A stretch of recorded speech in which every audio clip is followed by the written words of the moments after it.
Hello friends, welcome back to our channel. Friends, morning అయితే కొంచెం ముందే లేచాం. ఇంటికి అయితే బయటకు వచ్చినాం. అంకుల్ అయితే చెప్పేశాడు తేలేమని. రేఖకు చాలా అవమానకరం జరిగింది. పక్కన ఉండేదన్న నాకు కూడా అవమానం జరిగింది.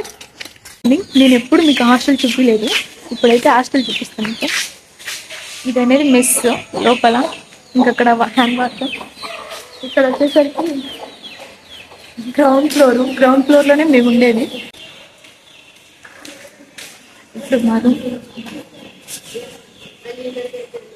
ఫ్రెండ్స్, ఈరోజు సండే కాబట్టి కొంచెం మెస్ లేటుగా వస్తుంది. మెస్ తినేసి అయితే ఇంకా రికార్డులు రాయడం అయితే స్టార్ట్ చేసాము. ఎందుకంటే మాకు మిడ్ ఎగ్జామ్ అయిపోయిన తర్వాత ఇంటర్నల్ ల్యాబ్ ఎగ్జామ్స్ ఉన్నాయి.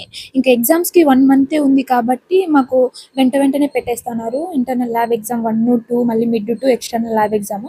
అందుకని రికార్డ్స్ ఇంకా మొత్తం కంప్లీట్ చేయమని చెప్పారు టీచర్స్. అందుకని రికార్డ్ అయితే రాస్తా ఉన్నాను. ఈరోజు మొత్తం రికార్డ్ రాయడానికి సరిపోయింది నా సమయం అంతా. ఎందుకంటే మనం కొంచెం స్లో రైటరు. మనం రాసేటప్పుడు మనకు కొన్ని ఆలోచనలు వస్తూ ఉంటాయి. కొంచెం ఎత్తుక్కొని రాయాలంటే మనకు పక్కన పెట్టేసిన తర్వాత మళ్ళీ మనకు సమయం పడుతుంది. కాబట్టి కొంచెం లేట్ అయితే వచ్చింది నేను రాసేటప్పుడు. ఫ్రెండ్స్, నేనైతే ఫైనల్గా వచ్చేసరికి రికార్డ్ ఎలాగో అలా కంప్లీట్ చేశాను. నేను రికార్డ్ రాసే క్రమంలో నాకైతే ఒక కవిత అయితే వచ్చింది. అదేంటో నేను మీకు ఇప్పుడు చెప్తాను. ఏంటంటే, మనకు కంటికి కనిపించింటన్ని కావాలని కోరుకోకూడదు. ఎందుకంటే ఆ కళ్ళే మనల్ని ఒక్కొక్కసారి కన్నీరు పెట్టుకునేలా చేస్తాయి. కాబట్టి మన కంటికి కనిపించిన ప్రతిదీ మనం కావాలి అని కోరుకోకూడదు. అదైతే నేనైతే కొంచెం వచ్చింది, దాన్ని అయితే అట్లా గుర్తు పెట్టుకొని నేను ఒక బుక్లో అయితే రాసుకున్నాను.